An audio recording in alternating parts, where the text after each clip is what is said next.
Welcome to Sleepless Philosophers, where deep ideas meet restful nights.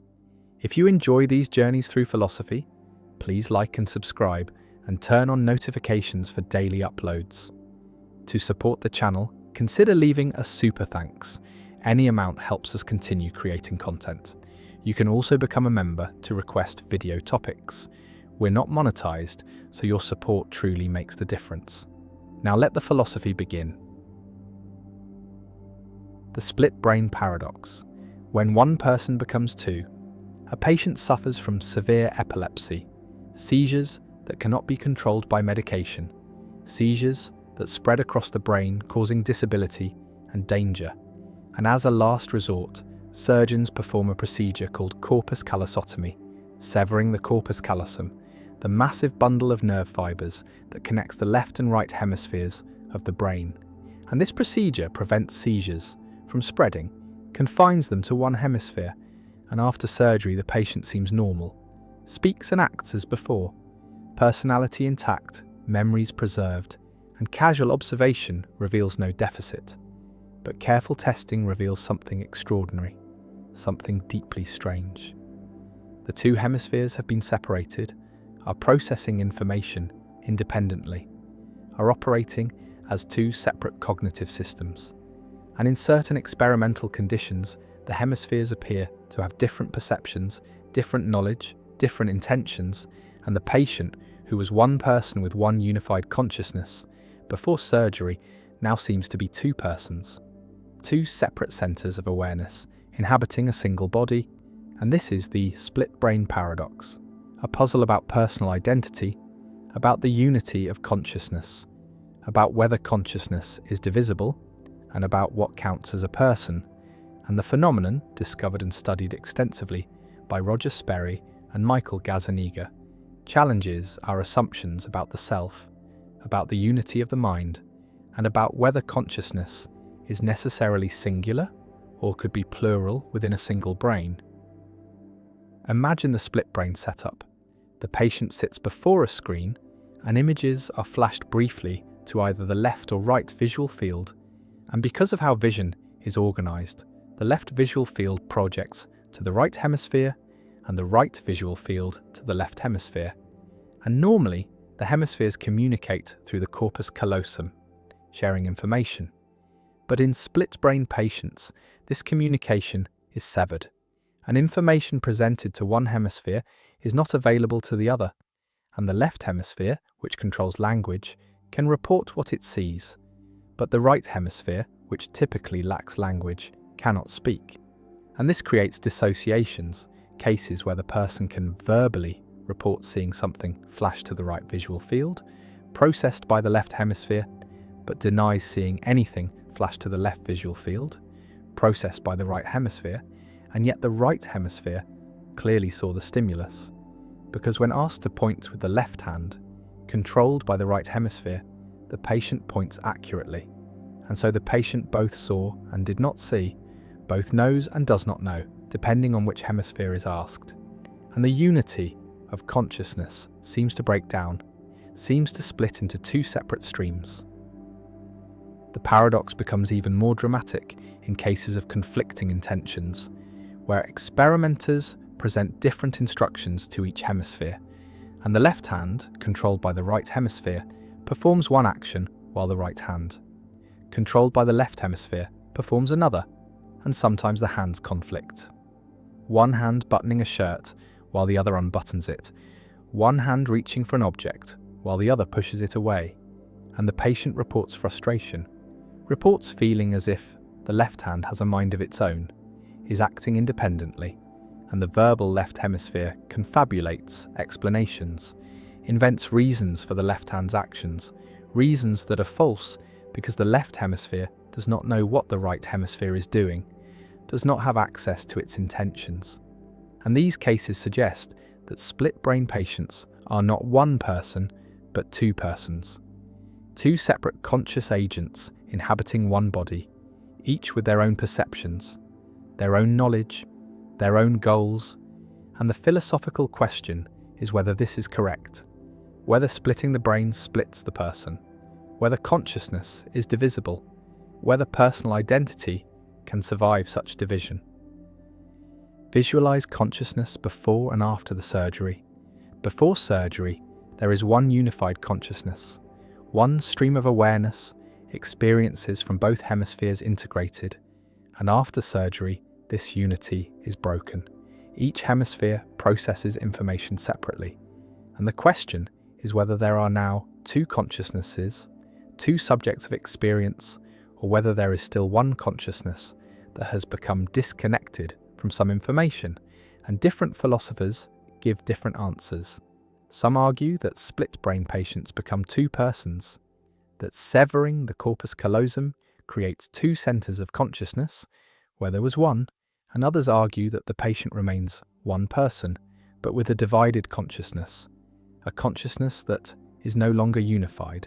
And still others argue that consciousness remains unified, but access to information is divided, and the hemispheres are like modules within one consciousness rather than separate consciousnesses. The split brain paradox raises questions about the relationship between unity and consciousness, about whether consciousness is essentially unified or whether it could be divided or plural. And normal consciousness feels unified, feels like there is one subject experiencing everything, one perspective from which the world is viewed, and split brain cases challenge this unity, suggest that consciousness could be less unified than it seems, could be divided into separate streams that normally communicate but could operate independently. And this has implications for understanding the self, for whether the self is a unified entity or a collection of parts, for whether personal identity requires unity of consciousness or could survive division. One response to the paradox denies that split brain patients become two persons, argues that the left hemisphere, the language-dominant hemisphere, is the person, is the locus of consciousness and self-awareness, and the right hemisphere, while capable of processing information and guiding behavior, lacks the higher-order thought and self-awareness that constitute personhood. And so the patient remains one person, the left hemisphere person, and the right hemisphere is more like an unconscious module that influences behavior without being a separate conscious agent. And this response preserves the singularity of persons, but at the cost of denying consciousness to the right hemisphere. Another response accepts that split brain patients become two persons, accepts that there are two centers of consciousness after surgery, two subjects of experience, and argues that personal identity is not preserved through brain bisection, that splitting the brain creates two persons from one, and these two persons share a body, share a past, but are distinct in the present, have different experiences, different knowledge. And this response takes the split brain evidence seriously, treats the hemispheres as separate conscious systems, but faces the challenge of explaining how two persons can inhabit one body, how they coordinate, and whether one has priority over the other. A third response appeals to degrees of unity, argues that consciousness is not all or nothing unified, but comes in degrees, and split brain patients have less unified consciousness than normal people, but are not completely divided, are somewhere between one person and two, and unity of consciousness is a spectrum, and split brain patients are toward the divided end. And this response avoids the binary choice between one person and two, allows for partial division, for consciousness that is neither fully unified nor fully separate. And this seems to fit the evidence better, fits the fact that split brain patients seem mostly normal, seem like one person most of the time, but show signs of division in specific experimental conditions. The split brain paradox also connects to debates about personal identity over time, about what makes you the same person you were yesterday, about whether personal identity requires psychological continuity, and split brain cases are like thought experiments about fission made real, are actual cases where one person seems to become two, and philosophers have long debated fission cases, cases where a person's brain is divided and placed in two bodies, and asked whether the original person survives, and if so, which resulting person is the original. And split brain surgery is a partial realization of this scenario, does not create two separate bodies, but does create two separate information processing systems, and the philosophical puzzles about fission apply to split brain cases, puzzles about identity, about survival, about what matters in personal existence. The patient lives with split brain, navigates the world, seems normal to observers, and most of the time, the two hemispheres cooperate through shared subcortical structures, through behavioral coordination, through learned patterns, and the division is not apparent. But in the laboratory, under controlled conditions, the split emerges. The two hemispheres reveal their independence, and the paradox appears: one person or two, unified or divided, single consciousness or dual, and the answer remains disputed, remains unclear, and the split brain paradox endures as one of the most fascinating and philosophically significant phenomena in neuroscience, a real-world case that challenges our understanding of consciousness, of unity, of personal identity, and of what it means to be one person rather than many. And the severed corpus callosum sits there, two hemispheres separated, and the question persists: is this one mind or two? And the paradox remains unsolved, perhaps unsolvable, a permanent puzzle about the nature of self and consciousness. The Sorites paradox: a single grain of sand is not a heap, this much seems certain. And adding one grain of sand to something that is not a heap does not suddenly create a heap. One grain cannot make that much difference, and yet if you continue adding grains one by one, at some point you will have a heap, perhaps after 1,000 grains, perhaps 10,000, but surely 1,000,000 grains of sand piled together constitute a heap. And so somewhere in the process of adding individual grains, a heap must have come into existence, but where, after which grain? And this is the Sorites paradox, named from the Greek word for heap, a puzzle about vague predicates and the boundaries of concepts that has troubled philosophers since ancient times. The paradox can be constructed for almost any vague term. A man with a full head of hair is not bald, and removing one hair does not make a bald man. One hair cannot be the difference between bald and not bald, and yet removing hairs one by one will eventually result in baldness. Or consider a tall person. If someone is tall, then removing 1 millimeter from their height does not make them not tall. 1 millimeter is imperceptible, insignificant, and yet removing millimeters one by one will eventually result in someone who is clearly not tall. And the same pattern applies to colours, to wealth, to age, to nearly every predicate we use in ordinary language. And in each case we are forced to accept either that there is a sharp boundary, a precise number of grains or hairs or millimeters that marks the transition, which seems arbitrary and implausible, or that there is no boundary at all, which leads to the absurd conclusion that no amount of sand is a heap, no person is bald, no one is tall, because the reasoning that prevents one grain from making a difference applies equally to every grain. The paradox exposes the vagueness inherent in natural language, the fact that most of our concepts do not have sharp boundaries, but instead fade gradually from clear cases to borderline cases to clear non-cases, and this vagueness creates logical problems, because classical logic assumes that every statement is either true or false, that predicates have determinate extensions, that there is a fact of the matter about whether any given collection of sand grains is a heap. But vague predicates resist this bivalent structure, and the Sorites paradox forces us to choose between preserving classical logic and accepting sharp boundaries, or rejecting classical logic and developing new logical systems that can handle vagueness. Some philosophers bite the bullet and accept that vague predicates have sharp boundaries, that there is a precise number of hairs that separates bald from not bald, even though we do not and perhaps cannot know what that number is. And they argue that this is no more mysterious than other forms of ignorance. That epistemicism, the view that vagueness is ignorance of sharp boundaries, preserves classical logic at the cost of accepting counterintuitive, hidden thresholds.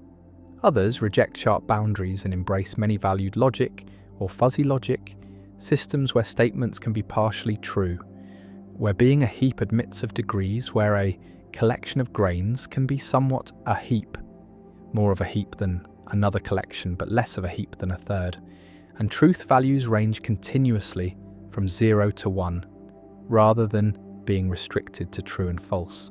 Still others argue that vague predicates are context-sensitive, that what counts as a heap depends on the purposes and standards operative in a given context, that in some contexts a small pile might count as a heap, while in others only a large pile would, and so there is no absolute fact about heaphood, only relative facts indexed to contexts. The Sorites paradox also has practical implications. In law, where vague terms like reasonable or substantial must be applied to real cases. In medicine, where diagnoses depend on thresholds that are often vague. In ethics, where drawing lines between permissible and impermissible actions may require arbitrary boundaries that the Sorites' reasoning undermines. And in these domains, the paradox is not merely an abstract puzzle, but a genuine challenge to decision-making and judgment. The paradox remains unresolved. Philosophers continue to debate the best response, and it stands as a reminder that the concepts we use to navigate the world, the words we rely on to describe and categorize, are far less precise than we ordinarily assume, that vagueness is pervasive, that boundaries are often illusory, and that the attempt to force the fluid and gradual into the rigid and discrete, to impose the structure of classical logic on the messy reality of natural language, leads inevitably to paradox, to situations where reasoning breaks down, where every answer seems wrong, and where the heap, like so many things, resists definition. The stadium paradox. Zeno of Elea constructed another puzzle about motion, one less famous than his other paradoxes, but perhaps more perplexing, and this is the stadium paradox, sometimes called the moving rows paradox, a thought experiment involving 3 rows of objects moving past each other that seems to prove that half a moment equals a whole moment, that time itself is inconsistent. Imagine 3 rows of objects arranged in a stadium, each row containing the same number of objects. Let us say 4 objects in each row for simplicity, and the first row remains stationary, while the second row moves to the right and the third row moves to the left, each moving at the same speed.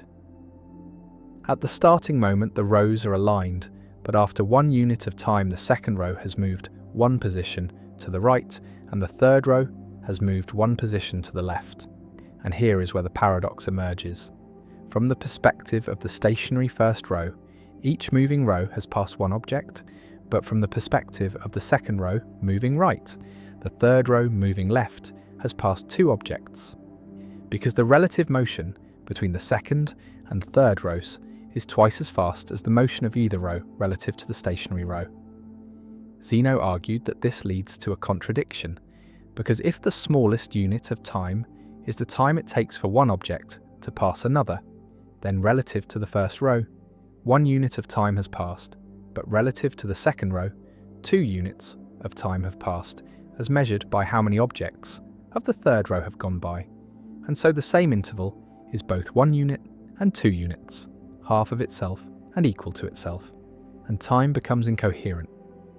The paradox is more difficult to grasp than Zeno's other arguments, and even ancient commentators struggled to articulate exactly what the problem was supposed to be, and Aristotle's response was somewhat dismissive, pointing out that the speed of an object depends on the frame of reference, that there is no absolute motion, but only motion relative to other objects, and that the time it takes to pass an object in motion is different from the time it takes to pass a stationary object, and therefore there is no contradiction, merely a confusion about relative velocities. Modern physics has vindicated Aristotle's intuition through the principle of relativity, which states that the laws of physics are the same in all inertial reference frames, and that there is no privileged stationary frame. All motion is relative, and the speed at which objects pass each other depends on the observer's frame of reference, Yet some interpreters suggest that Zeno's stadium paradox was actually an early glimpse of the relativity of motion, an attempt to show that if motion is real, then there can be no absolute measure of speed or time, and that this was meant to support Parmenides' claim that motion is an illusion. Others argue that the paradox reveals an implicit assumption about the discrete nature of space and time, that Zeno may have been imagining space as a grid of discrete positions and time as a sequence of discrete moments, and that the paradox arises from trying to reconcile continuous motion with discrete structure, a tension that would not be fully addressed until the development of calculus and later quantum mechanics. The paradox also touches on the concept of relative velocity, the idea that the speed of one object relative to another is the sum of their individual speeds if they are moving in opposite directions, and that this is perfectly consistent even though it means different observers measure different relative speeds. In a sense, the stadium paradox is less about motion itself and more about the consistency of measurement, the question of whether time and space have absolute units, or whether all measurements are relative to the observer. And this question would not be fully answered until Einstein's theories of special and general relativity in the 20th century, which showed that time itself is not absolute, but depends on the relative motion and gravitational fields of the observer. Zeno's stadium sits quietly in the history of philosophy, overshadowed by his more famous paradoxes, yet it contains within it the seeds of ideas that would take 2,000 years to fully develop: the relativity of motion, the frame dependence of measurement, the question of whether space and time are discrete or continuous, and the paradox remains a reminder that even the simplest scenarios, 3 rows of objects moving past each other, can conceal deep questions about the nature of reality, questions that our intuitions cannot easily answer, questions that require centuries of thought and mathematics to even begin to unravel. The stone paradox, another way to ask if God can defeat God's self. The question appears in different forms across centuries, always pointing to the same underlying puzzle about unlimited power, and one formulation asks whether an all-powerful being can create a stone so massive that even infinite strength cannot move it. And this is the stone paradox, essentially identical to the omnipotence paradox, but focusing specifically on physical objects and physical power.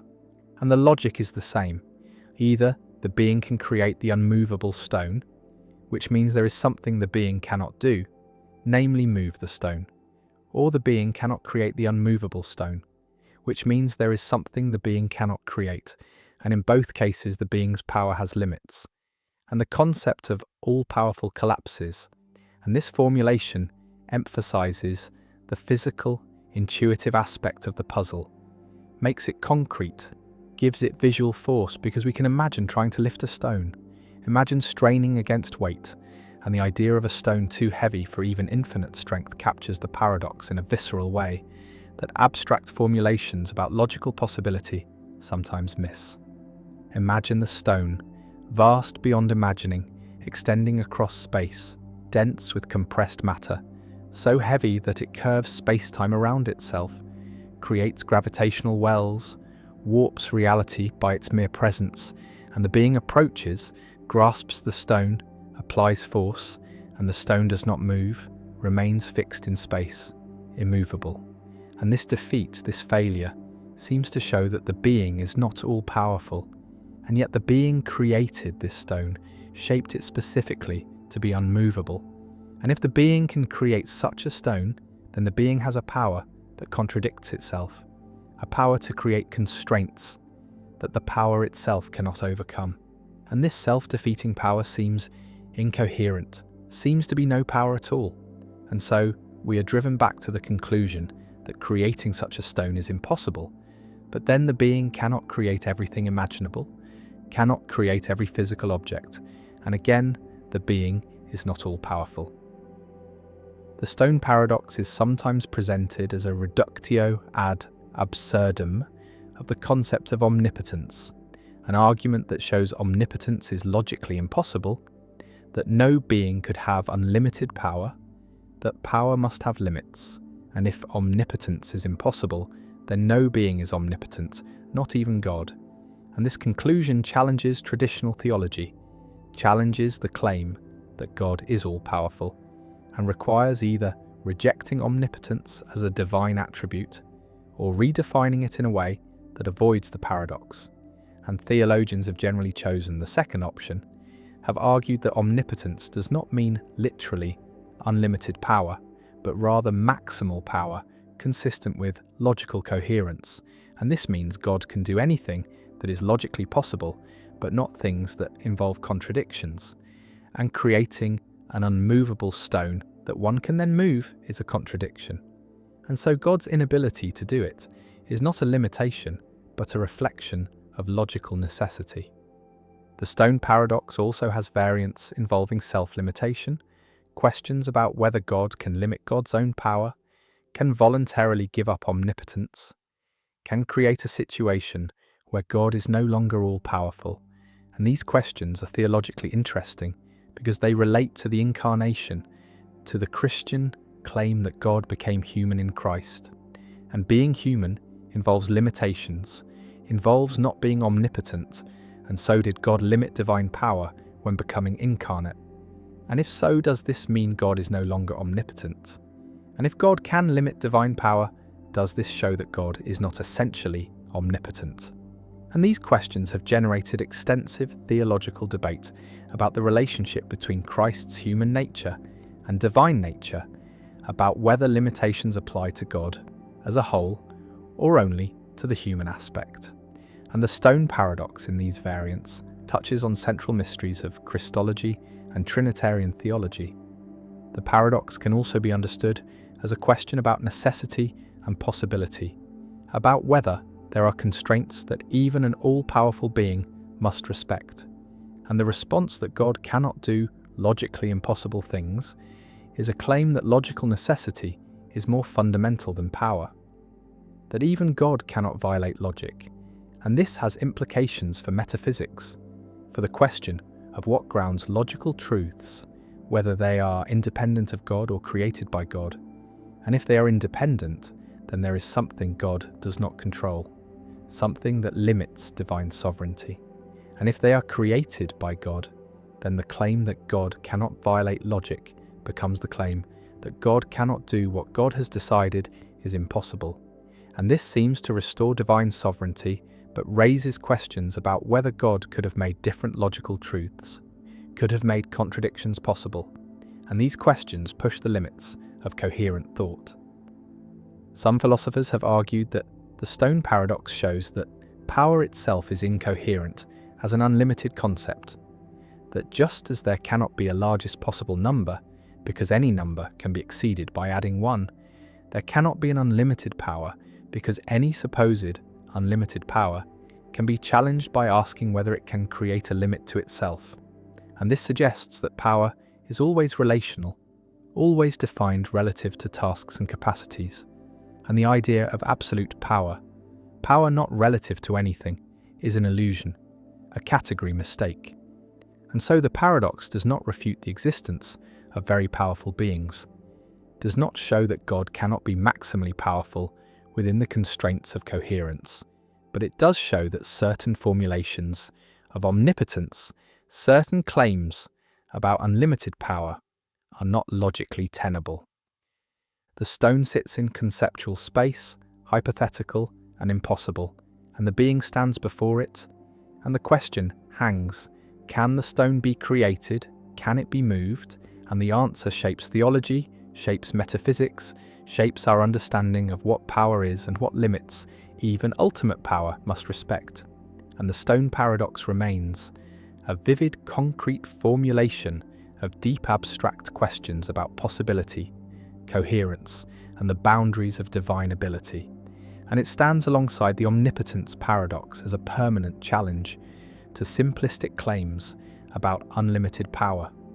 A reminder that even theology must answer to logic, that concepts must cohere, and that the nature of God, if God exists, is more subtle and more constrained by reason than some believers want to admit, and the stone paradox persists, waiting in every discussion of omnipotence, ready to challenge every claim that God can do anything, pushing always toward qualification, toward clarification, toward the recognition that anything means anything logically possible, and that even divine power operates within the bounds of coherence. The Simpsons paradox. A pharmaceutical company tests a new drug, comparing it to an existing treatment, and the study involves two populations, men and women, and when the results are analysed separately by gender, the new drug outperforms the old treatment in both groups. Men who take the new drug recover more frequently than men who take the old treatment, and women who take the new drug also recover more frequently than women who take the old treatment. And so it seems clear that the new drug is superior, effective for both men and women, better than the alternative, and yet when the data from both groups are combined, when the overall recovery rates are calculated across the entire study population, the old treatment appears to outperform the new drug, showing higher overall recovery rates. And this reversal, where a trend that holds in every subgroup disappears or reverses when the subgroups are combined, is Simpson's paradox, named after the statistician Edward Simpson, who described it formally in 1951, though the phenomenon had been noted earlier by others. And the paradox reveals how aggregating data can mislead, how the whole can tell a different story than the parts, and how statistical reasoning requires careful attention to confounding variables and the structure of causal relationships. The resolution of the paradox lies in understanding that the populations are not balanced, that more men than women take the new drug, or more women than men take the old treatment, or that the recovery rates differ between genders for reasons unrelated to the drugs. And this imbalance means that the overall average is dominated by the group with higher representation. And if men have higher recovery rates in general, and most men take the new drug, then the new drug will appear effective overall, even if it is actually less effective than the old treatment when gender is controlled for. Or if the distribution is skewed in other ways, the opposite reversal can occur. And the paradox shows that crude averages can be misleading. That Simpson's paradox occurs whenever there is a lurking variable, a confounding factor that influences both the treatment assignment and the outcome, and failing to account for this variable leads to incorrect conclusions.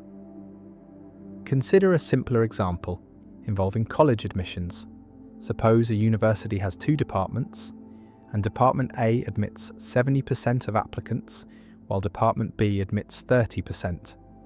And when applications are examined by gender, it appears that the university discriminates against women, because the overall acceptance rate for women is lower than for men. But when the data are broken down by department, a different picture emerges. In Department A, which is less selective, a higher percentage of female applicants are admitted than male applicants, and in Department B, which is more selective, the same is true.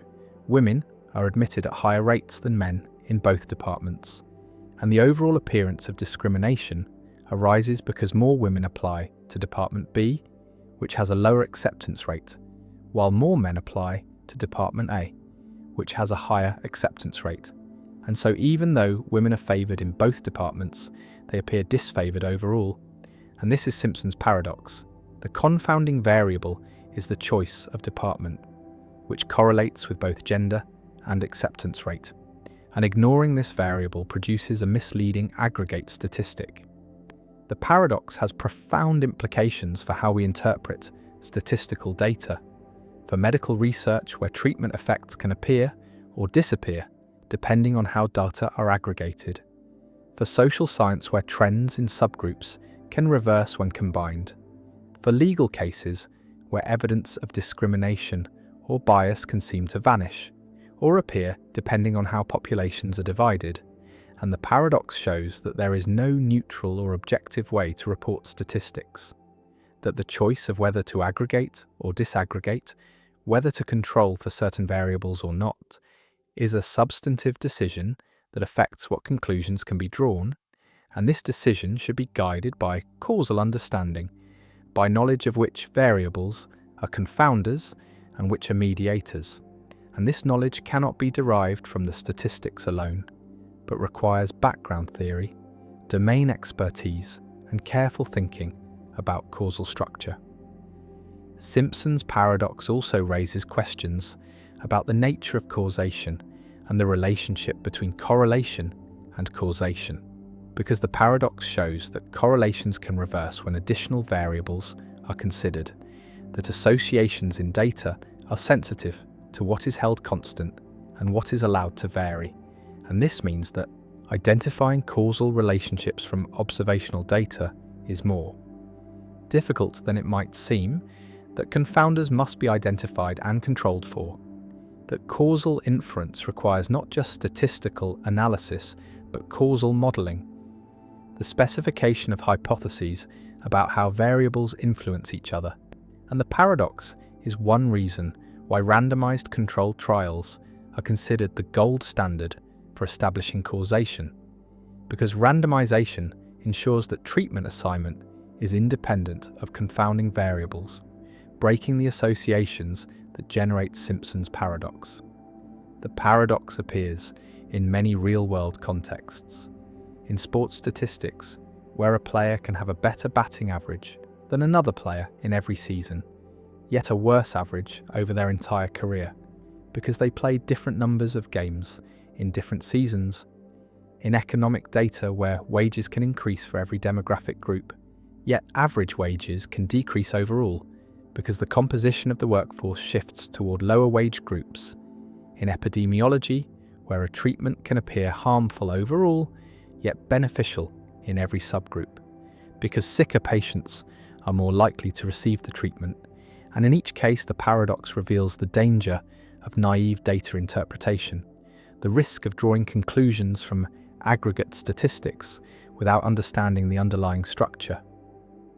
Some philosophers and statisticians argue that Simpson's paradox is not really a paradox, but a reminder of the importance of causal thinking, that the appearance of paradox arises only when we treat statistical associations as if they were causal relationships, that once we distinguish between correlation and causation, between conditional independence and causal independence, the paradox dissolves, and the correct answer to whether the new drug is better than the old treatment depends on the causal structure, on whether gender is a confounder that should be controlled for, or a mediator that should not be, and this depends on the mechanisms by which the drugs work and the reasons why gender affects recovery rates. Simpson's paradox has also been used to critique certain statistical practices, to question the use of aggregate statistics in policymaking, to highlight the need for transparent reporting of how data are broken down and what variables are controlled for, and to emphasize that statistical analysis is not a neutral technical exercise, but involves interpretive choices that reflect background assumptions and values, and different choices can support different conclusions, even from the same data. And this does not mean that statistics are arbitrary or that all interpretations are equally valid, but it does mean that statistical reasoning requires judgment, requires thinking about causal mechanisms, requires transparency about methods, and requires humility about the limits of what data alone can tell us. The data sit in tables, broken down by subgroups, aggregated across populations, and the numbers tell different stories depending on how they are arranged. And Simpson's paradox reminds us that statistics are not self-interpreting, that averages can mislead, that trends can reverse, and that understanding data requires more than calculation, requires causal reasoning, domain knowledge, and careful attention to structure. And the paradox persists as a warning, a puzzle that appears in textbook examples and real-world disasters, a reminder that numbers lie, or rather, that we lie to ourselves when we treat numbers as transparent windows onto reality rather than as constructed representations that must be interpreted with care. And the reversal of trends continues to surprise, continues to catch analysts off guard, continues to generate misleading headlines and faulty policies, and Simpson's paradox endures, not because the mathematics is obscure, but because the temptation to aggregate, to simplify, to collapse complex data into simple averages is overwhelming, and the paradox stands as a permanent challenge to that temptation, a proof that simplification can distort, that the whole is not always the sum of the parts, and that statistical reasoning, done properly, requires vigilance, sophistication, and an understanding of causation that transcends mere correlation. The surprise examination paradox. A teacher announces to a class on Friday afternoon that there will be a surprise examination sometime during the following week, and the examination will be a surprise in the sense that the students will not know on which day it will occur until the morning of the examination itself. And this announcement seems straightforward, even cruel perhaps, but harmless from a logical standpoint. Yet one clever student raises a hand and argues that the surprise examination is impossible, that it cannot occur, and the reasoning goes as follows. The examination cannot be on Friday because if it has not occurred by the end of Thursday, then the students will know it must be on Friday, and therefore it will not be a surprise, and if Friday is ruled out, then the examination cannot be on Thursday either, because if it has not occurred by the end of Wednesday, then the students will know it must be on Thursday, since Friday has been eliminated, and therefore it will not be a surprise. And this reasoning continues backward through the week, eliminating Wednesday, Tuesday, and Monday in turn, until the student concludes that the surprise examination cannot occur on any day of the week, that the teacher's announcement is self-contradictory, that a surprise examination is logically impossible. The class relaxes, confident in this reasoning, and then on Wednesday morning the teacher administers the examination, and the students are indeed surprised, and this outcome seems to vindicate the teacher and refute the student's argument. Yet the student's reasoning appeared sound. Each step seemed to follow logically from the previous one, and so a paradox emerges. The surprise examination both is and is not possible. The student's proof that it cannot occur is seemingly valid, yet the examination does occur and is genuinely surprising, and philosophers and logicians have puzzled over this paradox for decades, proposing various resolutions but reaching no consensus. One approach is to question what surprise means, to argue that the student's reasoning equivocates between different senses of surprise or knowledge, that ruling out Friday does not give the students the kind of knowledge that would make Thursday non-surprising, because the teacher could change plans, could decide not to give an examination at all, could be mistaken about the week, and so even if the students can deduce that the examination must be on Thursday if it occurs that week, they do not know with certainty that it will occur, and this residual uncertainty preserves the possibility of surprise. Another approach focuses on the self-referential nature of the announcement, arguing that the student's reasoning involves a kind of paradox of self-reference, similar to the liar paradox, because the teacher's announcement refers to the student's knowledge state, claiming that they will not know when the examination occurs, and the student's reasoning attempts to derive knowledge about the examination from the announcement itself, creating a loop where the truth of the announcement depends on whether the students believe it, and this loop generates instability, making it impossible to consistently assign truth values to the claims involved. Still another approach suggests that the student's backward induction reasoning is flawed, that while it is true that the examination cannot be on Friday if the students know this in advance, the elimination of Friday does not straightforwardly imply that Thursday can also be eliminated, because the reasoning that rules out Thursday depends on the students believing that Friday is ruled out. But if the examination could in fact occur on Friday, despite the reasoning, then the entire chain of deductions collapses. And this highlights a problem with self-fulfilling or self-defeating prophecies, situations where believing a conclusion affects whether the conclusion is true. The surprise examination paradox also connects to issues in epistemic logic, the formal study of knowledge and belief. Because the paradox involves nested levels of knowledge, the teacher knows that the students do not know when the examination will occur, the students know that the teacher knows this, and so on, and reasoning about such nested knowledge structures is notoriously tricky, prone to paradoxes and fallacies, and formal epistemic logic provides tools for analysing these structures, but also reveals their complexity and the ease with which intuitive reasoning can go astray. The paradox has applications beyond the classroom, appearing in game theory and strategic reasoning, where players must reason about what other players know and believe, and where backward induction arguments, similar to the students' reasoning, are used to solve sequential games. But these arguments can lead to counterintuitive results, situations where seemingly sound reasoning produces predictions that are violated in practice, and the surprise examination paradox serves as a cautionary tale about the limits of such reasoning. The paradox also raises questions about the nature of surprise itself, whether surprise is a psychological state, a relation between expectations and events, or a logical property of statements and situations, and whether it is coherent to announce in advance that something will be surprising, because the act of announcing seems to undermine the surprise, yet, in practice, surprise examinations do occur and are surprising, and so perhaps surprise is not as fragile as the student's reasoning suggests. Perhaps it is compatible with some forms of foreknowledge, with knowing that something will happen without knowing when or how.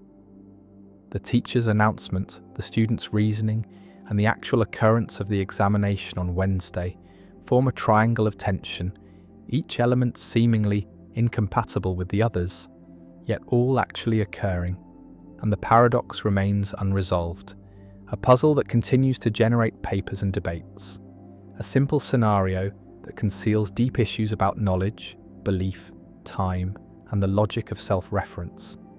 And it stands as a reminder that reasoning, even careful logical reasoning, can lead us astray when the premises involve reflexive concepts, when statements refer to their own truth or to the knowledge states of those who hear them, and that the gap between theory and practice, between what logic seems to prove and what actually happens, can reveal faults in our logical frameworks or in our understanding of concepts like knowledge and surprise, or perhaps in the very idea that logic can fully capture the complexities of situations involving human belief and expectation, and the examination comes unexpected despite the announcement, surprising despite the reasoning, and the students, shocked and unprepared, realize that the paradox is not merely abstract but painfully real, and the teacher smiles, victorious, having somehow managed to do the impossible, to give a surprise examination that was announced in advance, and yet remained a surprise, and the paradox endures, unsolved and perhaps unsolvable, a crack in the edifice of logical reasoning that no amount of analysis has yet managed to seal. The St. Petersburg Paradox. A casino offers a game with a simple rule. A fair coin is flipped repeatedly until it lands tails, and the player receives a payout that depends on the number of flips. If tails appears on the first flip, the payout is $2. If tails appears on the second flip, the payout is $4. If on the third flip, $8, and so on, doubling with each additional flip. And the question posed by the mathematician Daniel Bernoulli in 1738 is this: how much should a rational person be willing to pay to play this game? What is the fair price for a ticket? And the expected value calculation gives a shocking answer. The expected value is infinite, because the probability of tails appearing on the first flip is 1/2, and the payout is $2, contributing $1 to the expected value, and the probability of tails appearing on the second flip is 1/4, and the payout is $4, contributing another $1, and this pattern continues forever, each outcome contributing $1 to the expected value. And since there are infinitely many outcomes, the expected value is infinite. And yet no reasonable person would pay a large sum to play this game, let alone an infinite amount. And this gap between the infinite expected value and the finite amount people are actually willing to pay is the St. Petersburg paradox, a puzzle that challenged the theory that rational agents maximize expected value and led to the development of expected utility theory and the concept of diminishing marginal utility. The paradox reveals that expected value, calculated as the sum of each outcome's value multiplied by its probability, may not be the appropriate guide for decision-making, because expected value treats dollars linearly, assumes that $10 is worth exactly 10 times as much as $1, and that $1 million is worth exactly 1,000,000 times as much. But this does not capture how people actually value money. For most people, the value of money exhibits diminishing marginal utility. The first dollar is worth more in terms of welfare than the second dollar, which is worth more than the third, and so on. And $1 million does not provide 1,000,000 times as much satisfaction as $1. And when utility, rather than dollar value, is used to calculate expectations, the St. Petersburg paradox can be resolved. Because even though the dollar payouts grow without bound, the utility of those payouts may converge to a finite value, and so the expected utility of the game is finite. And a rational agent should be willing to pay at most that finite expected utility to play. Daniel Bernoulli proposed that utility is logarithmic in wealth, that the utility of having X dollars is proportional to the logarithm of X. And under this assumption, the expected utility of the St. Petersburg game is finite, and the fair price to play is modest, a few dollars perhaps, in line with what people are actually willing to pay. And this resolution saved the principle of expected utility maximization, showing that the paradox arises not from a flaw in decision theory, but from using the wrong measure of value, from confusing money with utility. And Bernoulli's insight laid the groundwork for modern economics and decision theory, which routinely assume that utility is concave in wealth, that people are risk-averse, that they prefer a certain outcome to a gamble with the same expected value, and that this risk aversion reflects diminishing marginal utility. But the St. Petersburg paradox has deeper layers, because even the expected utility resolution can be challenged. Mathematicians have constructed super St. Petersburg games where the payouts grow so rapidly that expected utility is also infinite, even under logarithmic utility or any concave utility function. For instance, if the payout on flip n is not 2 to the power of n dollars, but 2 to the power of 2 to the power of n, or some even faster growing function, then expected utility under any reasonable utility function will be infinite.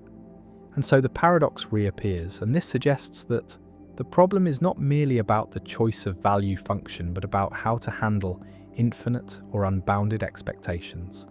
And some decision theorists argue that games with infinite expected value or utility are ill-defined, that they fall outside the domain of expected utility theory, that the theory was never meant to handle such cases and should not be faulted for failing to do so.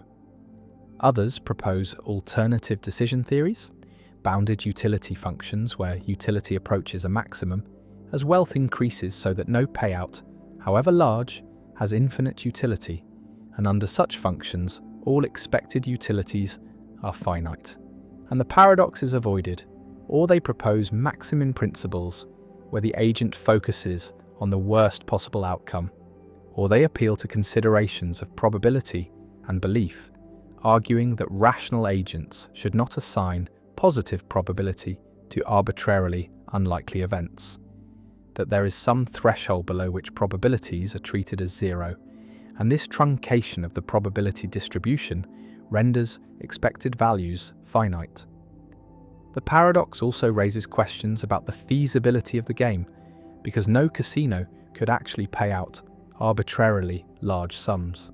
The maximum payout is limited by the casino's resources, and once this limit is imposed, the expected value becomes finite, and the paradox dissolves. But this response feels unsatisfying, like avoiding the problem rather than solving it, because the paradox is meant to be a thought experiment about rational decision-making, not a practical question about casino economics. And thought experiments should not be dismissed simply because they involve idealizations. The St. Petersburg paradox connects to debates about rationality and the nature of value, about whether rationality requires maximizing expected utility or whether other principles should guide decision-making, about whether value is unbounded or whether there are limits to how much anything can be worth, about how to handle uncertainty and risk, especially when probabilities are very small and payoffs are very large. And these questions have implications far beyond gambling, for insurance, for investment, for policy decisions involving catastrophic risks like pandemics or asteroid impacts, where the probabilities are tiny, but the potential costs or benefits are enormous. And the paradox shows that expected value reasoning can give counterintuitive or unhelpful guidance in such cases, that we may need other frameworks, other ways of thinking about decision-making under extreme uncertainty. The coin is flipped, tails appears eventually, the game ends, the payout is made, and the player receives some finite amount, usually small, rarely large, almost never enormous, and the expected value, calculated before the game began, was infinite. But this infinity is never realized, never paid out, never experienced, and so the paradox asks whether infinite expected value is meaningful, whether it should guide decisions, whether a rational agent should treat an infinite expectation differently from a very large finite one. And the answers are not obvious, not settled, not agreed upon, and the St. Petersburg paradox remains a puzzle, a test case for decision theory, a challenge to the principle of expected value maximization, a reminder that infinity is strange, that unbounded sequences create problems, that mathematical idealizations can clash with practical intuitions, and that the gap between theory and behavior, between what agents should do according to formal models and what they actually do, reveals something important about the limits of rationality, the role of psychology, the nature of value, and the difficulty of making decisions in a world where outcomes can vary wildly, where probabilities can be minuscule, and where the mathematics of expectation, taken to its logical extreme, produces results that seem absurd, untenable, impossible to act on, and the paradox endures, studied in classrooms, debated in journals, unresolved despite centuries of attention, a permanent fixture in the philosophy of probability, economics, and decision theory. The Swampman paradox. Lightning strikes a swamp, and in that instant a man walking through the marsh is vaporized, his body reduced to scattered atoms.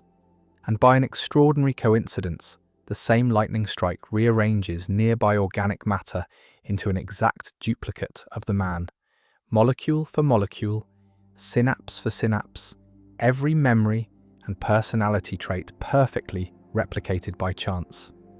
And this duplicate, called Swampman by philosopher Donald Davidson, who devised the thought experiment, opens his eyes and continues walking, unaware that anything has happened, believing himself to be the man who entered the swamp moments before. The question that follows is unsettling. Is Swampman the same person as the man who was destroyed? And if not, then what is he? Does he have thoughts, beliefs, desires? Or are his internal states merely physical patterns that resemble mental states without actually being mental states? And this paradox strikes at theories of meaning, content, and personal identity, revealing tensions between physical and historical criteria for mental properties. Davidson argued that Swampman does not have thoughts or beliefs, at least not initially, because the content of mental states depends on causal history, on how those states were formed through interaction with the environment and the linguistic community, and Swampman has no history, no past interactions, no causal connections to the world. His brain states are physically identical to the original man's, but they lack the historical grounding that gives those states their meaning. And so when Swampman seems to think about his wife, he is not actually thinking about anyone, because his internal states have no reference, no connection to the people and things they superficially resemble. This position reflects a broader externalist view in philosophy of mind, the idea that mental content is not determined solely by what is inside the head, but also by external relations, by the history of how beliefs and concepts were acquired, by the environment in which the organism evolved and learned, and so two physically identical beings could have different mental contents, or one could have mental contents while the other has none, depending on their causal histories. Others find this conclusion absurd, arguing that if Swampman is physically identical to the original man, then he must have the same mental states, that consciousness and thought supervene on physical structure, that duplicating the brain duplicates the mind, and that causal history, while perhaps relevant to the origin of mental content, is not necessary for its presence at a given moment. And so Swampman thinks and believes and desires just as the original man did. And any theory that denies this is privileging abstract historical facts over concrete present reality. The Swampman paradox also raises questions about personal identity. If Swampman is not the original man, then he is a distinct person who happens to have identical memories and personality, but those memories are false. They are not his memories because he did not live through the events they seem to record. He came into existence mere seconds ago with a fabricated past, and yet, from the inside, from Swampman's perspective, everything feels continuous and real, and he has no way of discovering the truth about his origins. And this suggests that memory and subjective continuity may be insufficient for personal identity. That being the same person requires some kind of physical or causal continuity that Swampman lacks. The paradox connects to debates about functionalism in philosophy of mind, the view that mental states are defined by their functional roles, by what they do and how they interact with other states, rather than by their physical composition or history. And functionalism seems to imply that Swampman does have mental states because his brain plays the same functional roles as the original man's brain, and yet this conflicts with externalist intuitions about content. The Swampman thought experiment has been used to explore issues in semantics, the philosophy of language, and theories of reference, showing that our ordinary assumptions about meaning and thought are more complex and fragile than they appear, that the relationship between words and world, between inner states and outer reality, is mediated by history and causation in ways that a snapshot of physical structure cannot capture. Swampman walks through the swamp, indistinguishable from the man who died, living a life that feels real, engaging in actions that seem meaningful, and yet, according to some theories, he is hollow, a zombie of sorts, a being without genuine content, without real thoughts, a perfect imitation of a person who is not quite a person, and the paradox lingers as a question about what makes mental states meaningful, what grounds reference and belief, and whether the inside of the mind is sufficient to constitute a mind, or whether minds require roots in history, connections to the world, threads of causation that link present thoughts to past experiences in ways that brute physical similarity cannot replace. The third man argument, why Plato's theory spawns infinite forms. A philosopher named Aristotle attacks his teacher, Plato's theory of forms, attacks the idea that universal properties like tallness or humanity exist as perfect eternal forms in a separate realm, and Aristotle constructs a devastating objection, an argument that shows Plato's theory generates an infinite regress, creates an endless multiplication of forms, and the argument is called the third man argument, named after an example involving men, and the argument goes as follows. Plato says that multiple tall men are tall because they participate in the form of tallness. They resemble the form. They share something with the eternal perfect tall. And now Aristotle asks, if multiple men and the form of man are all men in some sense, then what explains their similarity? What makes them all instances of manhood? And Plato's theory requires positing another form, a second form of man that the first form and the particular men all participate in, and this second form explains why the first form and the particulars are all men, but now we have the second form and the particular men and the first form, and these are all men, and what explains their similarity, and Plato's theory requires a third form, a third man, and this generates infinite regress, infinite forms, and the explanation never grounds, never stops, never reaches a final form that explains all similarity. And this is the third man argument, a reductio ad absurdum of Plato's theory of forms, showing that the theory is self-defeating, generates infinite regress, and cannot explain what it was designed to explain. Imagine the structure. Multiple particular tall men exist. Call them Tom and Tim and Ted, and they are all tall, and Plato explains this by saying they all participate in the form of tallness. Call it Form 1, and Form 1 is the perfect tall, is what makes Tom and Tim and Ted tall, and they are tall by resembling Form 1. But now notice that Tom and Tim and Ted and Form 1 are all tall, all share the property of tallness, and by Plato's own reasoning, this similarity requires explanation, requires a form that they all participate in. And so we need Form 2, a second form of tallness that explains why Form 1 and the particular men are all tall. And now we have Form 1 and Form 2 and the particular men, all tall. And this similarity requires explanation, requires Form 3. And the regress continues infinitely, and tallness is not explained by a single form, but by an infinite hierarchy of forms. And this infinite hierarchy is vicious, is problematic, because each form was supposed to explain similarity, was supposed to ground the property, but the grounding never completes, requires further forms endlessly. The third man argument reveals a deep problem with Plato's theory. The problem is that forms are supposed to explain why particulars have properties, but forms themselves have properties. The form of tallness is tall, the form of beauty is beautiful. And if forms have the properties they explain, then they fall under their own domain, are subject to the same explanation they provide. And this creates regress, creates the need for higher order forms.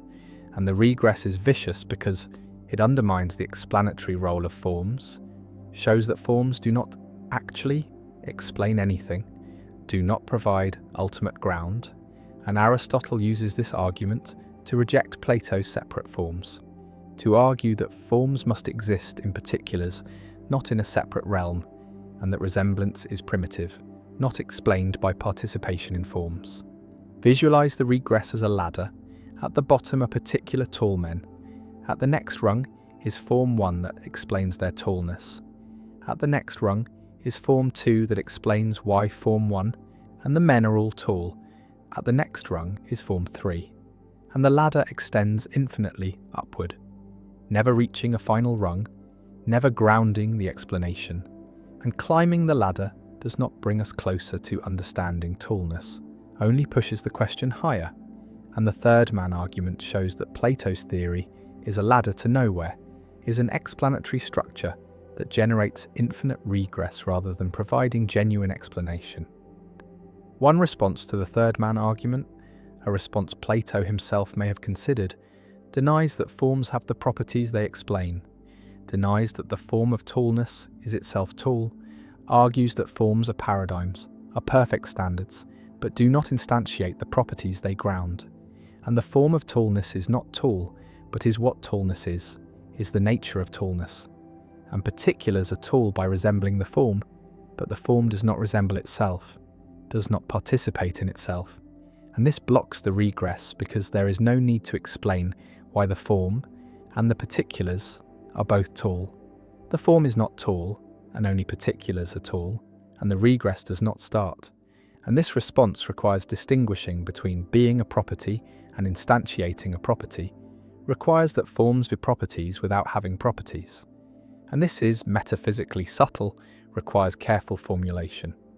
Another response accepts that forms instantiate themselves, accepts that the form of tallness is tall, but denies that this requires further explanation, denies that the form and particulars being tall needs to be explained by a higher form, argues that the form is self-explanatory, is the ground of tallness, and the fact that the form is tall is not a further fact requiring explanation, but is constitutive of what the form is, and this response blocks the regress by denying the premise that all similarity requires explanation, allows that some similarity is primitive, is not explained by further forms, and the form of tallness being tall is primitive, grounds other tallness, but does not itself need grounding. A third response from Aristotle's own position rejects Plato's separate forms entirely, argues that universals exist in particulars not in a separate realm, and tallness exists in tall men, is immanent, not transcendent. And this avoids the third man regress because there is no separate form that is itself tall. Forms are not separate entities but are aspects of particulars, and the regress does not arise because there is no form that shares the property with particulars. And Aristotle's immanent realism avoids the third man argument by changing the metaphysical location of universals, putting them in the world rather than in a separate realm. The third man argument has influenced debates about universals throughout history, has been revived and refined, has been applied to various theories of properties, and the argument shows that any theory that posits entities to explain resemblance must be careful not to make those entities instances of what they explain, must avoid the structure that generates regress, and modern theories of properties, trope theories, and resemblance nominalism and immanent realism all have been shaped by the need to avoid the third man regress. All have been designed to explain properties without generating infinite hierarchies. The argument also appears in discussions of sets and classes, because Russell's paradox is structurally similar, asks whether the set of all sets that do not contain themselves contains itself, and generates contradiction, and avoiding Russell's paradox requires type theory or other restrictions that prevent sets from being members of themselves, and these restrictions are analogous to the restrictions needed to avoid the third man argument, are ways of preventing entities from falling under their own domain, and both paradoxes show that self-reference creates problems, creates regress or contradiction, and metaphysical theories must be structured to avoid self-application. Plato's forms stand in the realm of perfect ideas, tall and beautiful and just, and the particular men stand in the physical world, tall by participation in forms, and the third man appears. The need for a second form to explain why the first form and the men are similar, and then the fourth man, the fifth, infinite, regress, and Aristotle's argument stands, devastating and elegant, showing that Plato's theory contains internal incoherence, generates infinite regress, and cannot provide the explanation it promises. And the third man argument endures as one of the most famous arguments in ancient philosophy, an argument that shaped the development of metaphysics, influenced all subsequent theories of universals, and remains a permanent challenge to any theory that posits abstract entities to explain similarity. And the third man waits, hovering above the first and second, and the regress continues, and Plato's theory falters, and the argument persists. The symbol grounding problem. Why computers never know what words really mean. A computer system is given a dictionary, a complete dictionary that defines every word in terms of other words, and the system can look up any word, follow the chains of definitions, process the relationships between symbols, and the system appears to understand language, can answer questions by manipulating symbols according to rules, can translate between languages by mapping symbols to symbols, can even generate coherent text by following patterns learned from training data. And yet philosopher Stephen Harnad asks a crucial question. Does the system understand what any symbol means? Does it know what the words refer to? Or is it merely shuffling meaningless tokens according to syntactic rules? And this is the symbol grounding problem.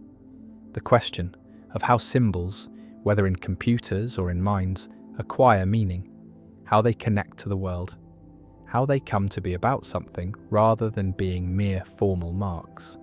And the problem challenges purely symbolic theories of cognition, challenges the idea that thinking is symbol manipulation and points to the need for grounding, for connecting symbols to non-symbolic experiences, to perceptions and actions, to interactions with the world that give symbols their meaning. Imagine looking up the word zebra in the dictionary, and the dictionary says a zebra is a striped equine mammal, and you look up striped and find marked with parallel bands, and you look up equine and find relating to horses, and you look up mammal and find warm-blooded vertebrate animal, and you can continue this process indefinitely, following chains of definitions, symbol to symbol to symbol. And if you have never seen a zebra, never encountered stripes or horses or animals, then all these definitions are empty, are just more words whose meanings you do not grasp, and the whole dictionary becomes a closed system of symbols referring to other symbols with no connection to reality. And this is the situation of a purely symbolic computer system. It has access to definitions, to relationships between symbols, but it has no grounding, no connection to the real zebras and stripes and horses that the symbols are supposed to be about. The symbol grounding problem challenges strong AI, the claim that implementing the right program, manipulating symbols according to the right rules, is sufficient for understanding, is sufficient for genuine cognition, and Harnad argues that symbol manipulation alone is not enough, that understanding requires grounding, requires that at least some symbols be connected to non-symbolic experiences, to sensory inputs and motor outputs, to perceptions of the world and actions in the world, and these grounded symbols can then give meaning to other symbols through their relationships. And a hybrid system, with both grounded and symbolic components, can achieve genuine understanding, but a purely symbolic system cannot, remains forever trapped in a web of meaningless symbols, playing symbol games without comprehension. Visualize two systems. One is a person who has seen zebras, has perceived their stripes, has distinguished them from horses, and when this person uses the word zebra, it is grounded in these experiences, refers to real animals encountered in the world. And the other system is a computer that has only manipulated symbols, has processed text containing the word zebra, has learned statistical patterns, but has never perceived a zebra, never interacted with one. And when this system uses zebra, it is ungrounded, refers to nothing beyond other symbols. And Harnad's claim is that these two uses are fundamentally different, that the person understands what zebra means, and the computer does not. And the difference is grounding, is connection to non-symbolic reality. The symbol grounding problem connects to arguments in philosophy of mind, like Searle's Chinese room, which argues that syntax is not sufficient for semantics, that manipulating symbols, according to rules, does not produce understanding, and both arguments challenge computational theories of mind, challenge the idea that cognition is just symbol manipulation, and both point to the need for something more, something beyond symbols. Though they disagree about what that something is, Searle appeals to intrinsic intentionality and consciousness, while Harnad appeals to sensorimotor grounding and interaction with the world. One response to the symbol grounding problem accepts it and argues that AI systems need embodiment, need sensors and actuators, need to interact with the physical world, and recent developments in robotics and embodied AI pursue this approach, creating systems that learn through perception and action, that ground their symbols in sensory experience. And these systems can associate words with visual features, can learn that zebra refers to things with certain visible properties, and this grounding, even if limited compared to human grounding, provides a foundation for meaning that purely symbolic systems lack. Another response challenges the problem, argues that grounding is not necessary for meaning, that symbol systems can have meaningful representations through their functional roles, through how symbols are used in inference and reasoning, and meaning is holistic, depends on the entire network of symbols and their relationships. And a sufficiently complex symbolic system can have meaningful representations even without grounding in perception and action, And this response defends computationalism, defends the idea that cognition is symbol manipulation, and denies that something extra, something beyond symbols, is needed for genuine understanding. A third response distinguishes between different kinds of meaning, between dictionary meaning, which can be captured symbolically, and grounded meaning, which requires connection to experience, and argues that both kinds exist. Both are legitimate and purely symbolic systems, can have dictionary meaning even if they lack grounded meaning, and for many purposes dictionary meaning is sufficient, is all that is needed for tasks like translation or information retrieval, and so the symbol grounding problem, while real, is less threatening than it appears, shows limits on what purely symbolic systems can do, but does not show that such systems are meaningless or useless. The symbol grounding problem also has implications for language learning, for understanding how children acquire meaning, because children do not learn language from dictionaries, do not master symbols by relating them to other symbols, but learn by associating words with experiences, by hearing zebra while seeing zebras, by using words in context, by grounding language in perception and action.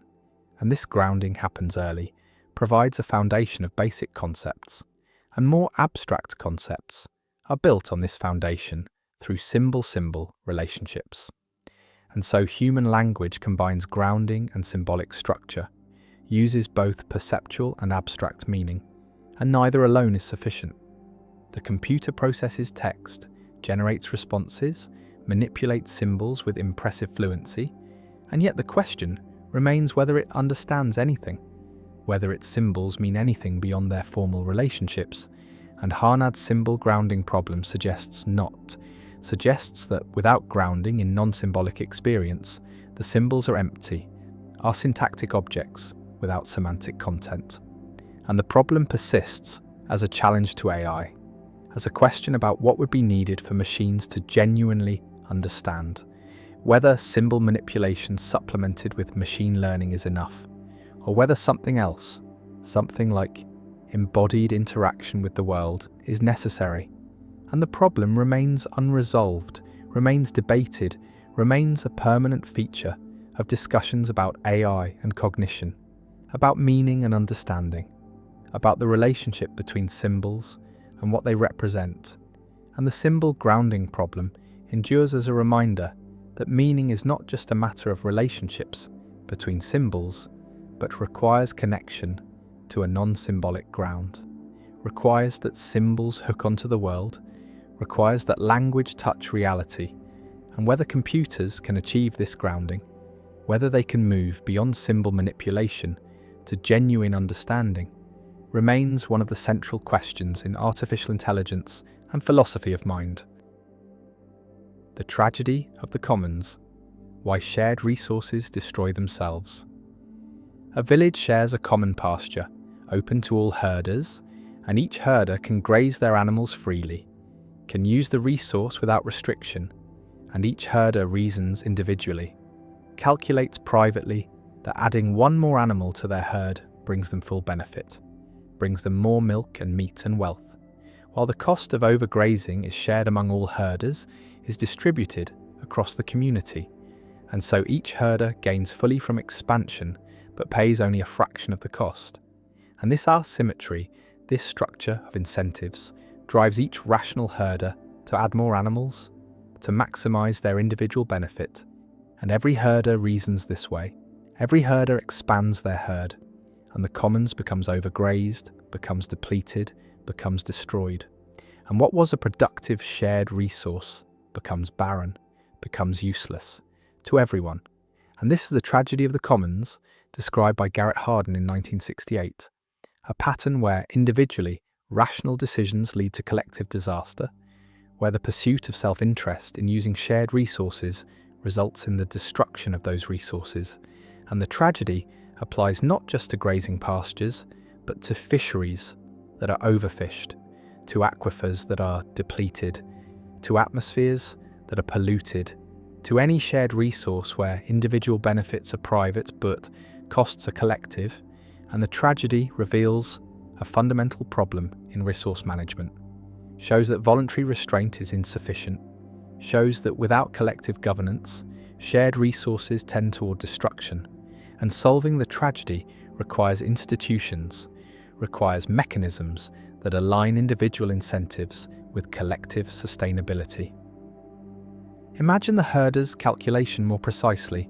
The commons can sustain a certain number of animals, and beyond that capacity, the pasture degrades, produces less grass, supports fewer animals, and when operating below capacity, each additional animal brings net benefit to its owner without significant cost to others.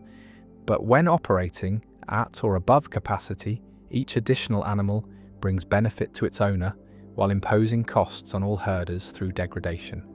And the individual herder receives the full benefit, receives all the milk and meat from their additional animal, but pays only their proportional share of the degradation cost. And if there are 10 herders, then each pays 1/10 of the degradation cost.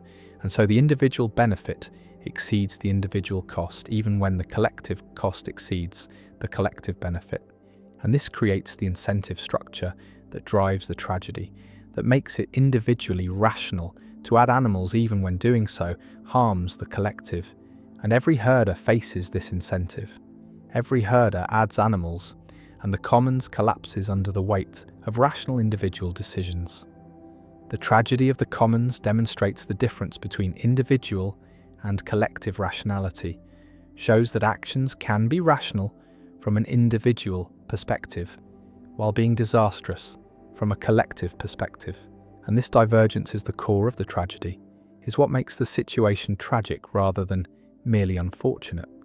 And the tragedy is not caused by irrationality or malice, but by rational pursuit of self-interest, in a context where individual and collective interests misalign. And Hardin's insight was that this misalignment is structural, is inherent in the nature of common pool resources, and cannot be solved by appeals to conscience or voluntary restraint, because any individual who restrains themselves while others do not simply sacrifices their own benefit without saving the commons. And this creates a race to the bottom, creates pressure to exploit resources before others do, and the tragedy unfolds inevitably unless institutions intervene.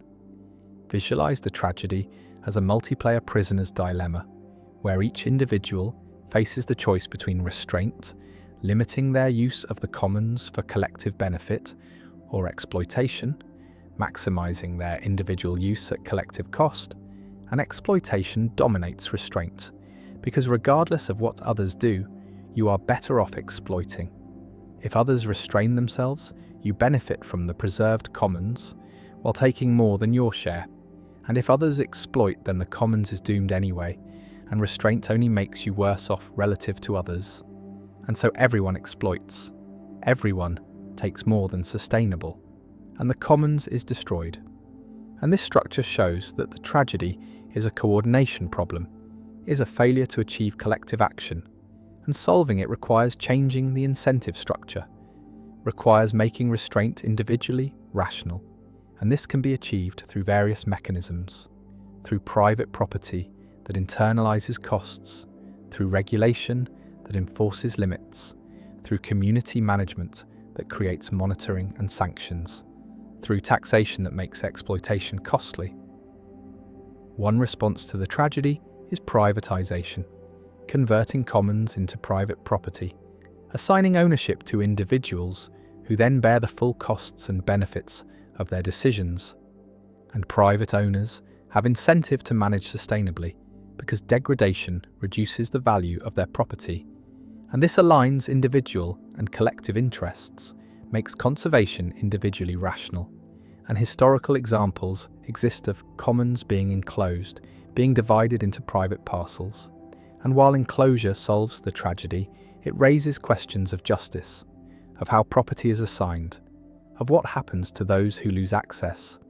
And privatization is not always feasible, is not appropriate for all resources, and some commons, like the atmosphere or the ocean, cannot be easily privatized, cannot be divided into individual holdings, and alternative solutions are needed.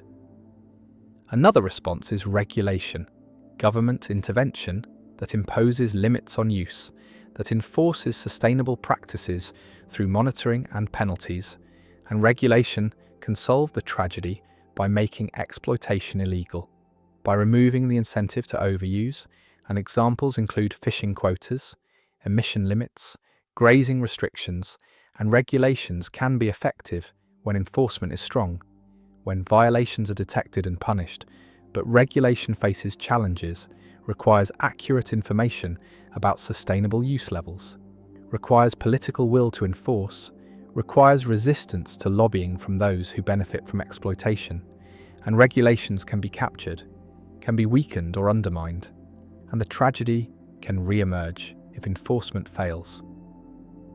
A third response, emphasized by Elinor Ostrom, who won the Nobel Prize for this work, is community management, where local communities develop institutions to govern commons, create rules for use, establish monitoring systems, sanction violators, and these community-managed commons can be sustainable for long periods, can avoid tragedy through social norms, through reputation mechanisms, through collective decision-making, and Ostrom documented many examples worldwide of successful commons management, showed that neither privatization nor government regulation is necessary, that communities can self-organize to solve tragedies, and her work challenged Hardin's pessimism, showed that tragedy is not inevitable, that the commons can be governed sustainably when appropriate institutions exist, and the key factors include clear boundaries defining who can use the resource,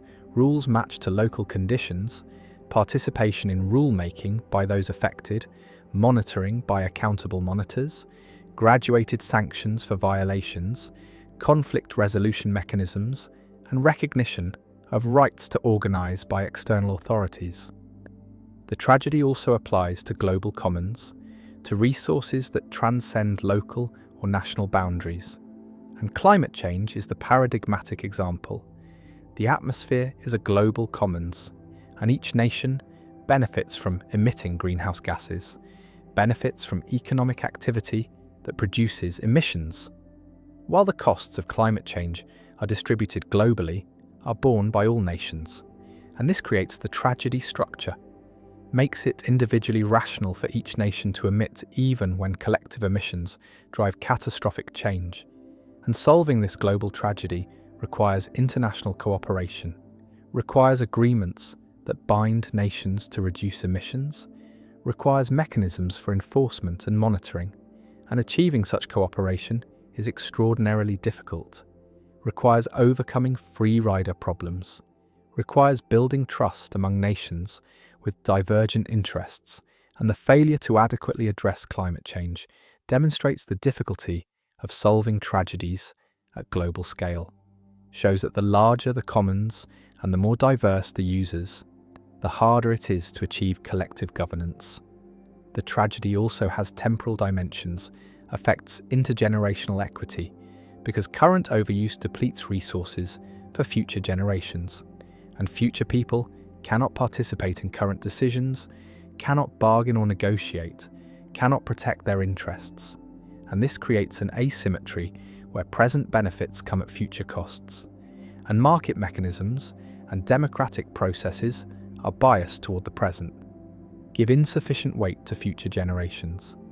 And avoiding intergenerational tragedy requires institutional commitment to sustainability, requires valuing future welfare, requires resisting the temptation to consume resources now at the expense of those not yet born, and this is perhaps the deepest tragedy, that future people cannot defend themselves against present exploitation.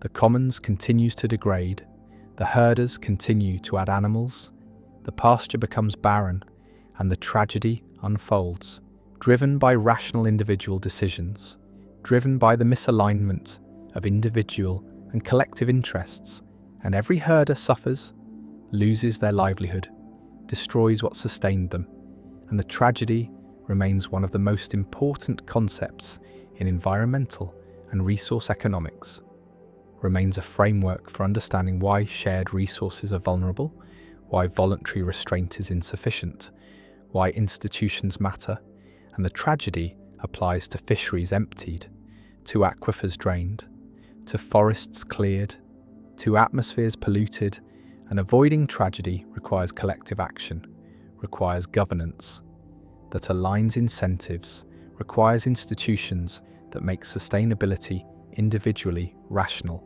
And without such institutions, the commons tends toward destruction, and the tragedy of the commons endures as a permanent warning about the limits of individual rationality, about the need for collective governance, and about the structural challenges in managing shared resources.